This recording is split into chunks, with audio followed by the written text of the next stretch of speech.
Bismillahirrahmanirrahim. Assalamualaikum warahmatullahi wabarakatuh. Alhamdulillahirrabbilalamin.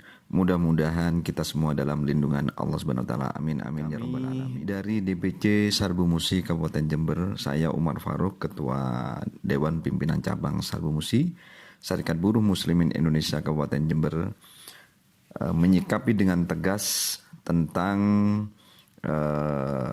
beberapa hari yang lalu persoalan di PT Imasco Asiatik tentang larangan pekerja sholat Jumat ya, di Kecamatan Puger PT ini atau perusahaan ini ya, pabrik semen Singamerah PT Imasco Asiatik.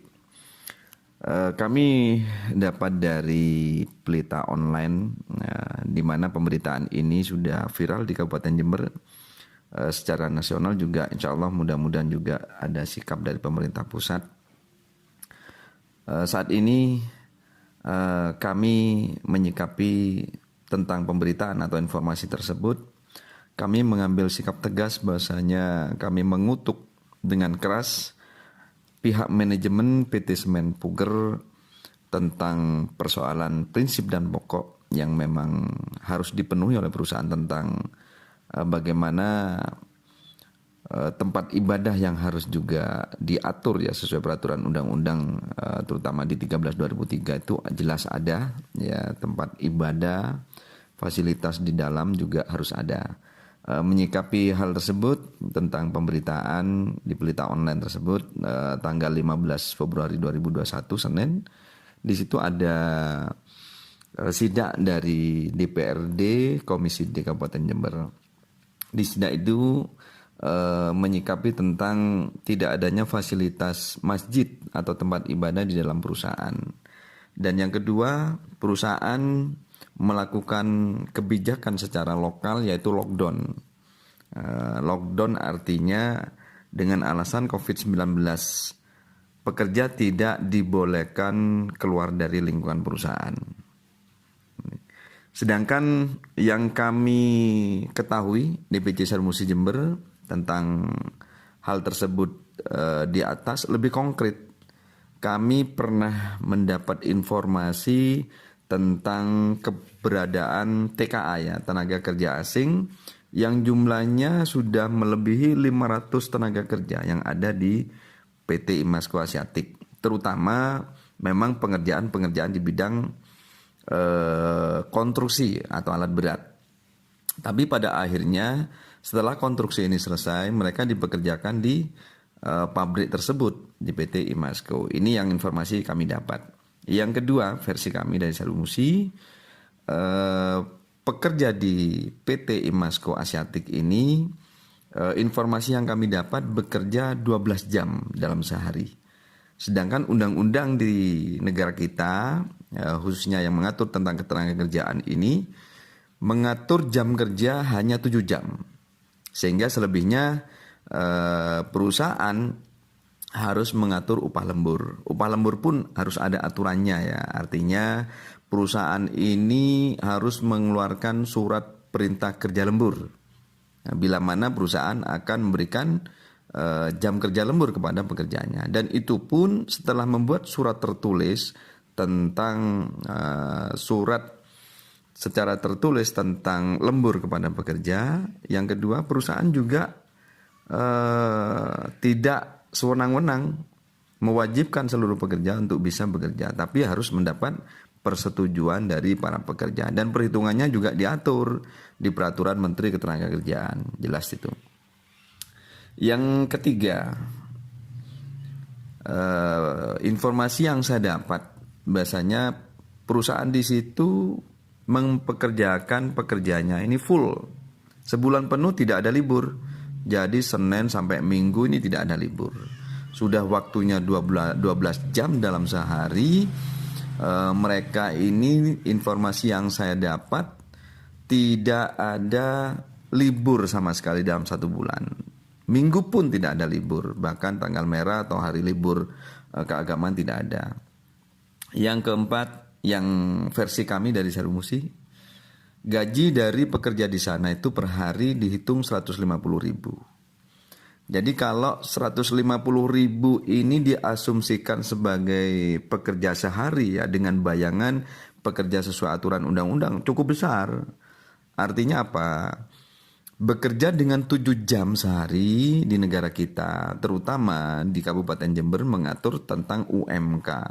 Besaran UMK ini 2.355.662. Kalau dibagi 25 efektif kerja, ketemu 94.226 per hari. Ini gaji ini 2.355.662 per bulan atau 94.226 ribu ini per hari. Jelas sesuai aturan perundang-undangan yang berlaku dengan jam kerja 7 jam, sedangkan 94.226 ya gaji sehari ini dibagi 7 jam karena undang-undang mengatur sehari ini 7 jam. 94.226 dibagi 7 jam ketemunya adalah 13.460. Jika dikembalikan upah per jamnya ketemu ini upah per jam 13.460 dikalikan 12 jam. Ini sejumlah 161.520. Otomatis kalaupun gaji yang diberikan dalam kurun waktu 12 jam sehari, pekerja di PT Imasco Asiatik ini jelas ada selisih 11.520.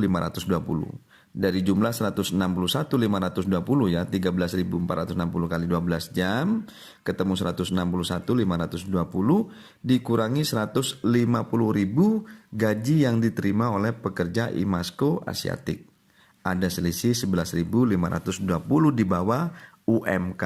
Itu pun dengan diberlakukannya jam kerja 12 jam, ini merupakan pelanggaran-pelanggaran yang harus ditindaklanjuti oleh banyak pihak ya. Kembali lagi kami dapat informasi itu sebenarnya informasi itu sangat terbuka sekali ya. Artinya apa? Banyak pihak yang sebenarnya tahu tentang permasalahan di Imasco Asiatik ini. Tapi karena juga mohon maaf banyak oknum yang juga terlibat saya yakin di dalamnya sehingga ini jarang tersentuh dan hampir tidak tersentuh. Bahkan saya dapat informasi beberapa bulan yang lalu ada yang pekerjanya ini meninggal dunia akibat kecelakaan kerja. Bahkan sampai mohon maaf ya mata ini keluar katanya karena tergencet oleh truk ya di situ. Tapi ini tidak sampai mencuat permasalahan ini. Artinya sahabat-sahabat di sekitar sana menginformasikan kepada kami seolah-olah silent, betul-betul ditutup permasalahan-permasalahan yang menyangkut pelanggaran hukum oleh perusahaan. Kami minta kepada sahabat-sahabat media untuk bersama-sama menindaklanjuti karena ini sudah menjadi permasalahan dan bagian yang ada di Kabupaten Jember perusahaan tersebut. Tentunya perusahaan asing ini yang informasinya dari Cina ya, baik owner dan TKA itu juga banyak, lebih 500 orang lebih tenaga kerja asing asal Cina yang bekerja di situ. Apalagi perlakuannya memang beda informasi yang kami dapat, termasuk gaji. Bila mana TKA itu meskipun pekerja kasar, TKA asal Cina itu digaji cukup besar, sedangkan pekerja lokal yang bekerja di situ seperti yang sudah saya sampaikan, mereka hanya menerima 150.000 per hari dengan jam kerjanya 12 jam. Jelas ini banyak pelanggaran ya, termasuk yang sudah dibahas oleh Komisi D. Dalam hal ini perlakuan atas putusan dari manajemen melockdown pekerjanya yang tidak bisa keluar ya, tidak bisa pulang meskipun mereka itu asli puger, tidak bisa pulang sehingga mereka kesulitan untuk komunikasi dengan keluarga, untuk komunikasi dengan pihak-pihak lain yang memang dibutuhkan sebagai hubungan sosial kemasyarakatan di antara sahabat-sahabat pekerja. Ini harapan dari kami. Permasalahan ini tentunya harus disikapi dengan jelas, dengan tegas demi tegaknya hukum dan keadilan. Saya ulangi, kami Sarbu Musi Jember mengutuk keras tentang pelarangan tidak dibolehkannya manajemen perusahaan tentang ibadah terutama sholat Jumat. Mudah-mudahan ini bisa menjadi pelajaran bersama bagi kita. Siapapun investor yang masuk di Indonesia dari negara manapun harus tunduk terhadap aturan hukum yang ada di negara kita. Terutama yang juga berlaku kebijakan-kebijakan lokal ataupun aturan-aturan lokal. Ini yang kami harapkan, jangan sampai investasi ini menjadi sebuah invasi yang nantinya juga merugikan negara. Terima kasih. Mohon maaf atas segala kekurangan. Wallahul muwaffiq ila aqwamit thoriq. Wassalamualaikum warahmatullahi wabarakatuh.